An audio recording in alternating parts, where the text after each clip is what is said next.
Welcome everyone back to the Real News Network. I'm Jared Ball here in Baltimore. Late last week, it was reported that the UN Security Council had unanimously adopted a resolution aimed at ending the conflict in Syria. According to the New York Times, for the first time since the nearly 5-year-old Syrian civil war began, world powers agreed on Friday at the United Nations Security Council to embrace a plan for a ceasefire and a peace process that holds the distant prospect of ending the conflict. Now joining us to discuss this is Phyllis Bennis. Phyllis, who is a fellow and director of the new Internationalism project at the Institute for Policy Studies in Washington, D.C.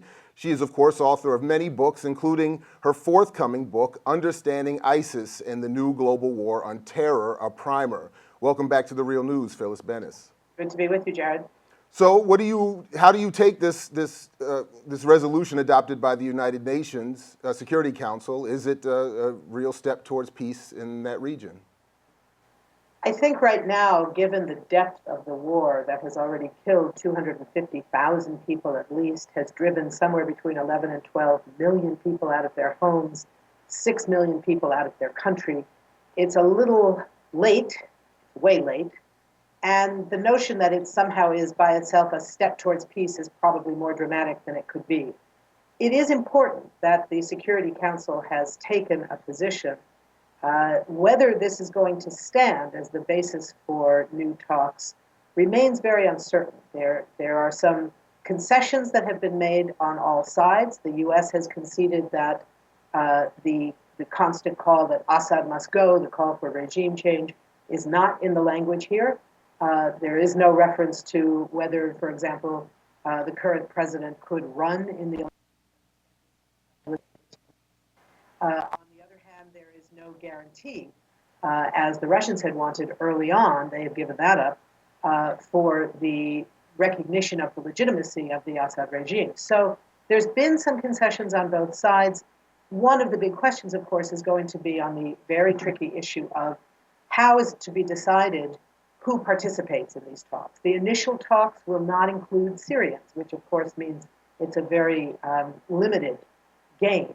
It is involving the sponsors, those who provide the money, the arms, the political support, the military support, the bombing support, etc., of the various sides in the multifaceted civil war in Syria. But in this context, there are very different definitions, for example, between the United States and Russia, between Saudi Arabia and Iran, between all kinds of people and governments in the region who are involved here in determining who are the, quote, terrorist forces who will be excluded. The idea is that this will quickly move to include all relevant Syrian actors, government, non-governmental, armed opposition, unarmed opposition, etc., but with the exclusion of those deemed terrorists. Now, probably everybody involved will agree that ISIS is a terrorist organization that should not be included. Probably, although it's not at all clear, the al-Nusra Front, which is the Syrian edition, if you will, of al-Qaeda, maybe will be on that list of terrorist organizations, but there are a host of other organizations, including several coalitions, that include forces very close to al-Nusra, some of which overlap with al-Nusra.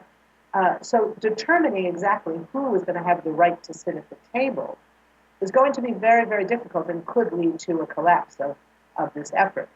Having said that, it's important that some kind of a step be taken.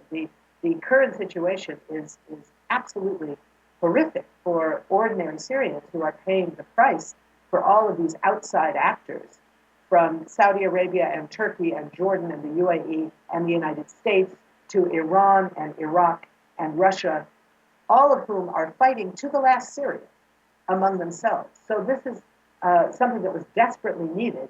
It's very late. Whether it will be enough remains very uncertain.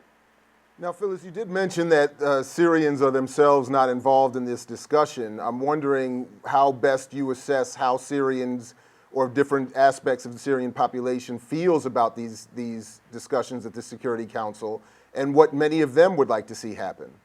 Yeah, I mean, the Syrian population is completely divided. That's part of the problem here.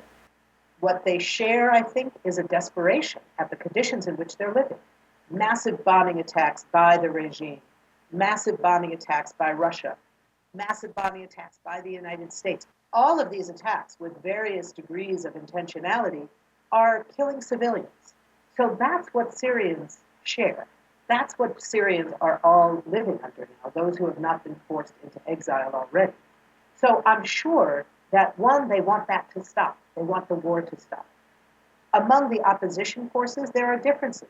Some are willing to negotiate with elements of the regime, but perhaps not the president and his immediate advisors. Others say that they will not negotiate with anyone representing any part of the current government. The government officials are maybe prepared under enough pressure from Russia and Iran to negotiate with some elements of the opposition, but perhaps not all of those who many others would consider legitimate parts of the opposition. So you can't really say at this point what the Syrian people want. The Syrian people are divided. It's a government that doesn't represent very much anymore of the Syrian people, but we can't deny that they still have some supporters in some communities in and around Damascus and elsewhere. The opposition is completely divided. The effort that began last weekend by Saudi Arabia to supposedly unite the opposition was a farce from the beginning, because it was already designed to exclude those parts of the opposition that Saudi doesn't like. It excluded, for example, others as well. It excluded the Kurdish forces in Syria, who have been probably the most effective fighters against both the regime and, on a few occasions, but primarily the most effective fighters against ISIS, who are backed by the United States, but who Turkey will not deal with. Saudi Arabia doesn't want them there because their alliance with Turkey around this is quite strong. And for Turkey, their involvement in Syria right now is as much about preventing a Kurdish victory as it is about anything else. So the exclusion of the Kurds that have played the predominant role in protecting other, both Kurdish and non-Kurdish forces in Syria, sort of shows the lunacy of this idea that Saudi Arabia is somehow one of the most sectarian forces involved, that they are somehow going to be in the right position to decide who is part of the legitimate opposition or not. So things are very, very messy when you try to assess who's who in Syria. Right. Well, Phyllis Bennis, thank you again for joining us here at the Real News Network. Thank you. It's been a pleasure.